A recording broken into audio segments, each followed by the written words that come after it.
Hola amigos. La Biblia es sin duda alguna el libro que más difusión ha tenido en el mundo entero y en el que se han basado distintas religiones, como todos sabemos.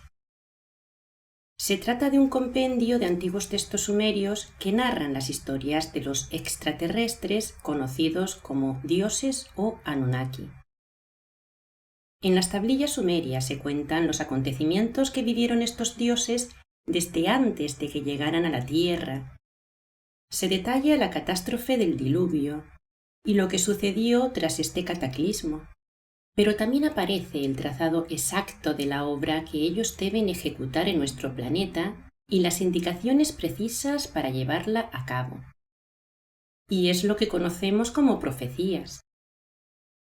Para que estas indicaciones o planes de acción puedan ser bien comprendidos y ejecutados, es imprescindible que nadie cambie ni una palabra de estos textos para que el mensaje permanezca intacto.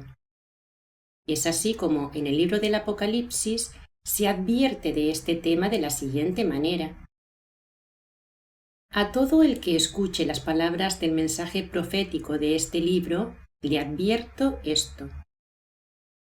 Si alguno le añade algo, Dios le añadirá a él las plagas descritas en este libro. Y si alguno quita palabras de este libro de profecía, Dios le quitará su parte del árbol de la vida y de la ciudad santa descrita en este libro. Porque al autor del Apocalipsis le fue ordenado que escribiera las cosas que fueron, las cosas que son, pero también las que sucederán al final de los días. Estos planes de acción o profecías, que debían ser ejecutados en la Tierra, llegaron a nuestro planeta de la mano del Anunnaki Enki y fueron conocidas como las tablillas de los destinos.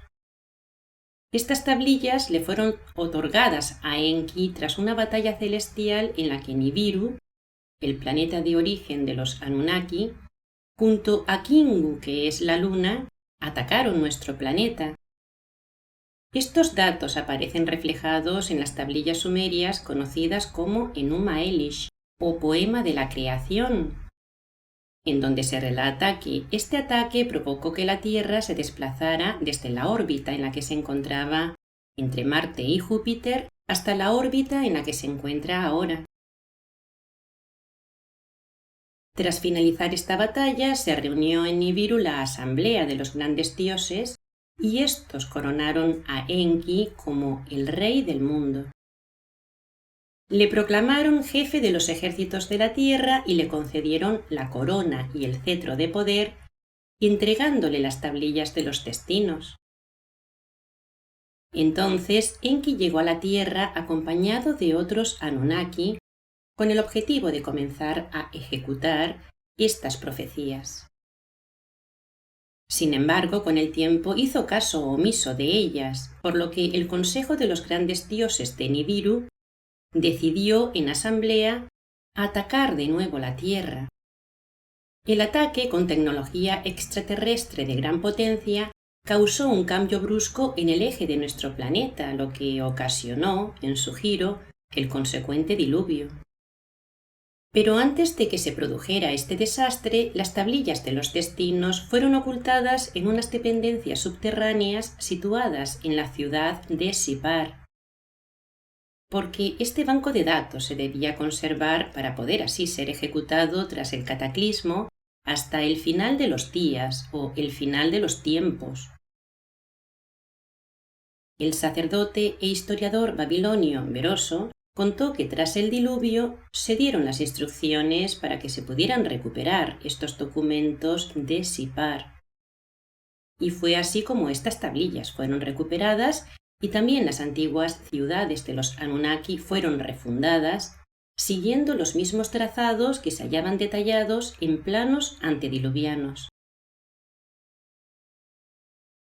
El tramo final de estas profecías, que acababan en el final de los tiempos, comprendía un periodo de duración de 6.000 años y comenzó a ejecutarse en la ciudad sumeria de Nippur, cuyo nombre significa Nibiru. Este plan final se cerró con la concesión de un calendario diseñado en Nippur. Se trataba, pues, de unos planes que tenían un inicio, pero que también tenían un final. Los Anunnaki de la Tierra deseaban con ansia que llegara ese final, ya que eso suponía su liberación y también el regreso a su hogar. Porque el diluvio supuso un antes y un después para ellos, ya que a partir de ese momento les fue prohibido salir de la Tierra a través de los portales de teletransportación que se encontraban en la península del Sinaí. Aunque la catástrofe había dejado inoperativas estas instalaciones, sin embargo fueron reconstruidas bajo las órdenes de Enki, lo cual no agradó a los grandes dioses de Nibiru, y mucho menos al comandante en jefe que estaba al cargo de esta operación en la Tierra, y quien se encontraba también a la cabeza del Consejo de los Grandes Dioses, es decir, Enlil, también conocido como Yahvé o el Señor. Enlil fue considerado el separador del cielo y de la tierra porque tras el diluvio no permitió que los Anunnaki que se encontraban en nuestro planeta lo pudieran abandonar. Estos esclavos cautivos, lejos de su hogar, tan solo podrían salir de aquí al final de los tiempos y tras haber ejecutado todas las profecías. Por este motivo, Yahvé mandó destruir el recién reconstruido espacio-puerto del Sinaí, y fue así como el Consejo de los Grandes Dioses de Nibiru autorizó que se abrieran las 7 armas terribles que habían estado ocultas y selladas en el Apsu, es decir, en el mundo subterráneo. Entonces se desencadenó un holocausto nuclear y el portal de teletransportación a Nibiru se vaporizó, dejando un gigantesco corte en el Sinaí y una enorme región ennegrecida a su alrededor. Las ciudades del sur del Mar Muerto también fueron arrasadas, y el viento llevó la nube nuclear hacia Mesopotamia, provocando que todo lo que había con vida en el camino pereciera. A medida que la nube se acercaba a Sumer, los Anunnaki comenzaron a abandonar sus ciudades de forma precipitada. Anclados pues en la Tierra y sin posibilidad de salir de ella, estos extraterrestres tenían la obligación de ejecutar todas las profecías y si lo hacían bien, recibirían una recompensa al final de los tiempos, ya que serían liberados de su trabajo y de su condena en nuestro planeta y por fin podrían regresar a Nibiru. Estamos hablando de Sirio, conocida en Egipto como Sotis, y representada como una estrella de 5 puntas, motivo por el cual la estrella de 5 puntas es un símbolo muy importante para ellos. Para que el plan pudiera ser bien ejecutado, las tablillas de los destinos debían pasar de padres a hijos y de generación en generación. Así en la Biblia podemos leer: Jacob convocó a sus hijos y les dijo: Venid y os contaré lo que os acontecerá en el final de los días. Lo que las tablillas dicen que va a suceder en esa etapa final es ni más ni menos que el rapto de los Anunnaki, también llamado el arrebatamiento. Es decir, los Anunnaki serán arrebatados y llevados al cielo.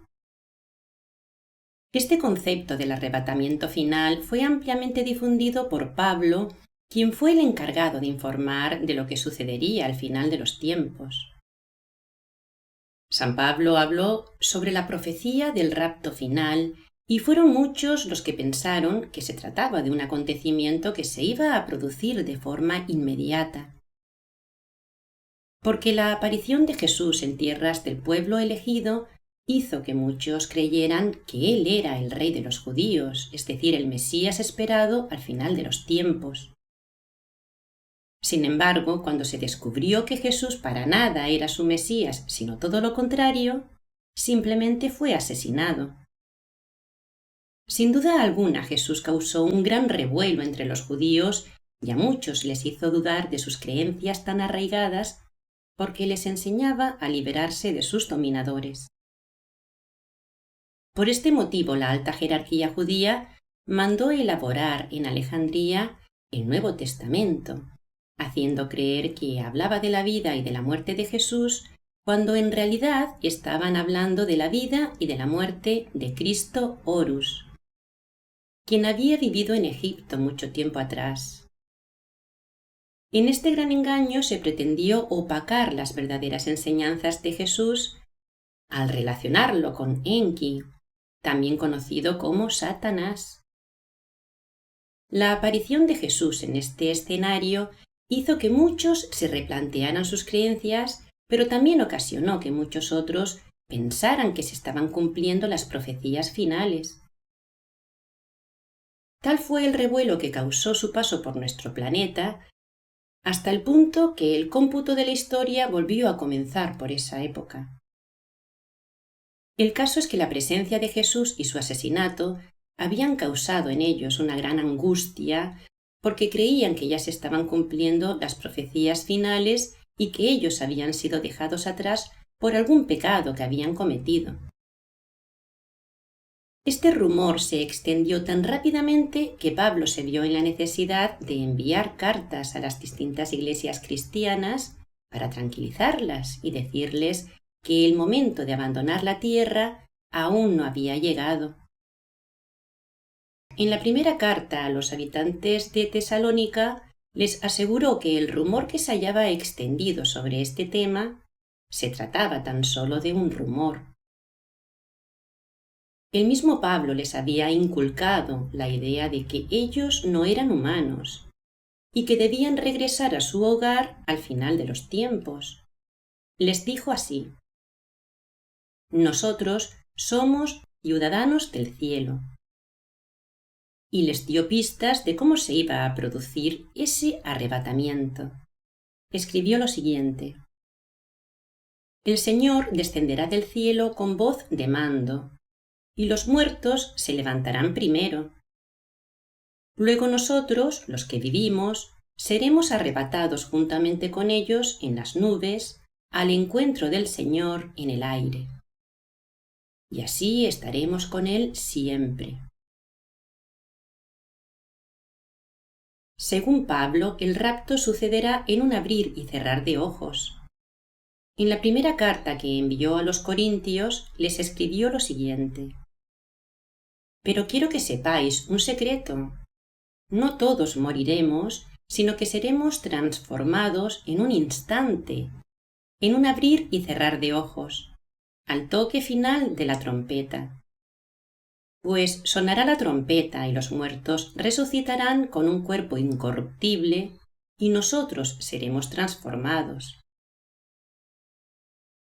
Sin embargo, ni el mismo Pablo sabía cuándo se iba a producir este acontecimiento. El profeta Zacarías aseguró que tan solo Yahvé, Dios de los ejércitos, tenía el conocimiento del momento exacto en el que se produciría el arrebatamiento. Aunque según el Evangelio de Mateo, en cuanto al día y la hora nadie lo sabe, ni siquiera los ángeles del cielo. Mateo planteó el escenario en el que sucederían estos acontecimientos.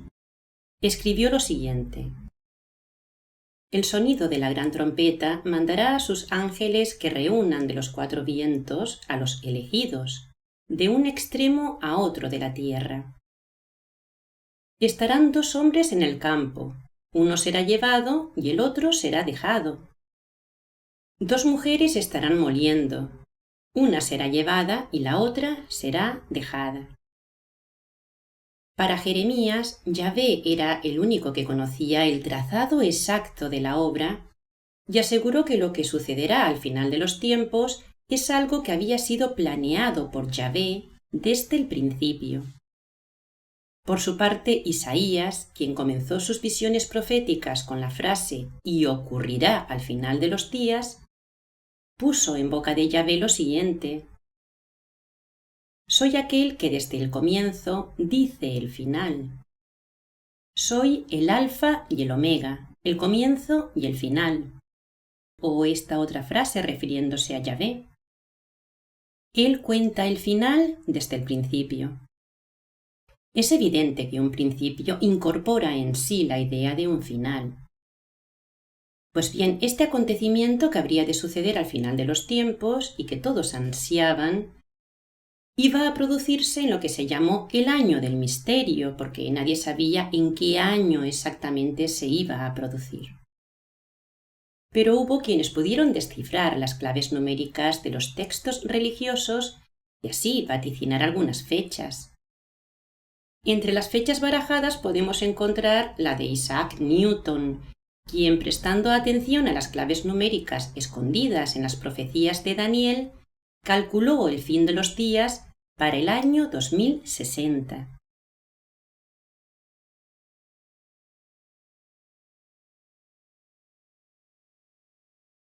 Este documento se encuentra archivado en la Biblioteca Nacional y Universitaria Judía de Jerusalén. Sin embargo, existen datos que demuestran que los Anunnaki ya se están preparando para abandonar nuestro planeta, por su cuenta, hasta la llegada del arrebatamiento. Tras reactivar los portales de teletransportación a la Luna y a Marte, esos lugares están reservados para que ellos se puedan refugiar allí. De igual manera, la Antártida les ofrecerá un lugar en el que se podrán mantener alejados de los seres humanos hasta el momento final. Pero ¿por qué se tienen que esconder o huir? Porque las últimas profecías no han podido ser ejecutadas, lo cual los sitúa en una posición de desventaja. Y porque todas las profecías coinciden en señalar que al final de los tiempos llegará la paz a la tierra. Según Isaías, de las espadas se forjarán arados y de las lanzas podaderas. No alzará la espada pueblo contra pueblo, ni se adiestrarán para la guerra. El lobo vivirá con el cordero, el leopardo se echará con el cabrito. Juntos andarán el ternero y el cachorro de león, y un niño pequeño los guiará. Esto significa que habrá paz en el mundo por mucho que ellos se empeñen en hacernos creer que el arrebatamiento les va a salvar de una catástrofe que se va a producir después, una catástrofe que acabará con nosotros, los pecadores, que seremos los que nos quedaremos atrás, ¿no? Esto sencillamente es una gran mentira, es una pura estrategia para que ninguno de los suyos quiera quedarse atrás y para sumir a los seres humanos en el pesimismo. Según los mayas, estamos al comienzo de una nueva y transformadora etapa o cambio de era en la que la energía del centro de nuestra galaxia está llegando hasta nosotros, sanando nuestros cuerpos y activando nuestros espíritus. Este acontecimiento trascendental también está provocando un cambio de conciencia en todos los que habitamos en este planeta. Los mayas hablan de un segundo sol y consideran a nuestra galaxia, las Pléyades, como la madre cósmica de donde nació todo cuanto existe. De hecho, tomaron su nombre de una de las estrellas de las Pléyades llamada Maya. Según ellos, cuando el ecuador terrestre vuelva a coincidir con el ecuador galáctico, entonces será el momento en el que se acabará lo malo y comenzará lo bueno. El diluvio provocó, como ya he comentado antes, un cambio en el eje de nuestro planeta, pero este se está regulando poco a poco y es el motivo por el que en los polos se está produciendo ya un deshielo. El alineamiento de nuestro planeta con el ecuador central de nuestra galaxia es un acontecimiento astronómico tan importante que por sí solo justifica un cambio de era. Pero también lo es la cercanía de nuestro sistema solar al Sol central de nuestra galaxia, al Zión, del que hemos estado alejados durante mucho tiempo. Por supuesto, estos datos astronómicos eran bien conocidos por los Anunnaki cuando proyectaron su última etapa de planes de acción en Sumer hace 6.000 años. Ellos sabían perfectamente que una vez esto sucediera, los seres humanos despertarían espiritualmente, por lo que ya no tendrían nada más que hacer aquí e incluso peligraría sus vidas. Amigos, esta pesadilla en la que hemos vivido durante toda nuestra vida, tanto presente como pasada, está tocando a su fin. y nos queda poco tiempo para que todo esto acabe de forma definitiva. Pero es bastante probable que tanto la liberación de los Anunnaki como la nuestra propia se adelante, puesto que nuestro nivel de vibración se está incrementando de una manera increíblemente rápida. Hasta pronto.